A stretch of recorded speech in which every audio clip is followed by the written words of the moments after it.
You might look at this car and see something ordinary, reliable, efficient, unremarkable. A tool to get from point A to point B. But for a long time in my life, this wasn't just a car. It was a symbol of a certain mindset, a way of navigating the world. It was the car I drove when I left that stable job on Wall Street, when I packed all my belongings into it, with my wife at the time, and drove across the country to Seattle to start a company in my garage. This is what I drive now. It's quiet. It's safe. It's a fortress on wheels. It's a wonderful machine. But it's just a car, a tool. And the mindset that got me here, the one that truly matters, was forged not in this plush leather-lined cabin, but in the cloth seats of that Honda. And that is the single most important distinction I can share with you. It's the reason I can drive a $150,000 car. But my brain is still the brain of the guy in the Honda. The Honda mindset isn't about being cheap. It's about being fiercely, obsessively resourceful. Every dollar I spent in that garage was a dollar I couldn't use to keep the servers running or to buy more inventory. We made desks out of old doors. It wasn't a quirky, PR-friendly story back then. It was a necessity. It was physics. When your resources are finite, you are forced to be inventive. You are forced to ask the most fundamental question: is this the very best use of this dollar, this hour, this ounce of energy? There is no room for fat, no tolerance for waste. That constraint, that pressure, it forges diamonds. It creates clarity. People think that when you scale, that mindset goes away, that you can just throw money at problems. That is the single fastest way to die. Scale doesn't replace the Honda mindset, it demands it. At our scale, a 1% inefficiency isn't a few wasted dollars, it's billions. So we still obsess over the weight of tape on a box. We still debate the most efficient path for a picker to walk. The stakes are higher, but the principle is identical. The car you drive can change. The focus on resourcefulness, that must never, ever change.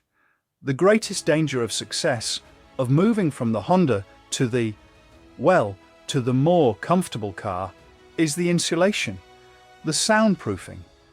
You stop hearing the road. You stop feeling the friction of the real world. In the Honda, every decision was immediate, visceral. You felt the consequences. In the executive suite, you're surrounded by people who are paid to agree with you, to make your life easier, to filter out the bad news. You start to believe your own press clippings. You become soft. This is why I instituted customer connection programs, why I still read my own emails from customers. I have to deliberately create friction. I have to puncture the bubble. I have to go back to the garage, metaphorically. I have to remind myself what it feels like to have a customer's entire experience with my company rest on a single late package. That feeling, that urgency, that's a Honda feeling. The day you lose touch with that direct, unfiltered consequence is the day you start building for your own ego and not for the customer. And that is the beginning of the end. Look, I'm not saying you should feel guilty for being successful. And I'm certainly not saying you should drive a Honda forever if you don't want to. The point is to understand what the car is. This car is a tool. It's a tool that gives me back quiet, focused time to think during a commute. It's a tool that provides security.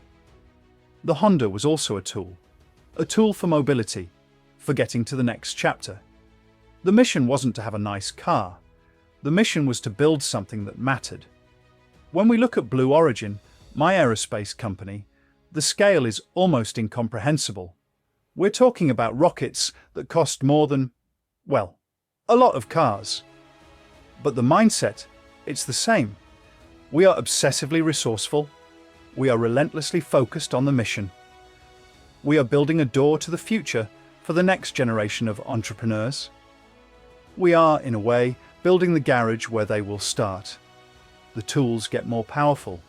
The scope gets wider. But the operating system, the core code that runs it all, that was written a long time ago, in a small garage with the sound of a reliable Honda engine turning off after a long day's work. So, if you're just starting out in your own version of that Honda, don't wish that time away. Don't see it as a phase of scarcity. See it as your training ground. It is forging in you the most valuable habit you will ever have. The habit of making the most of what you have. And if you're already successful, ask yourself a simple question. Have you upgraded your car, but downgraded your mindset? Are you still listening for the sounds of the road, or have you become insulated from the very friction that made you sharp in the first place?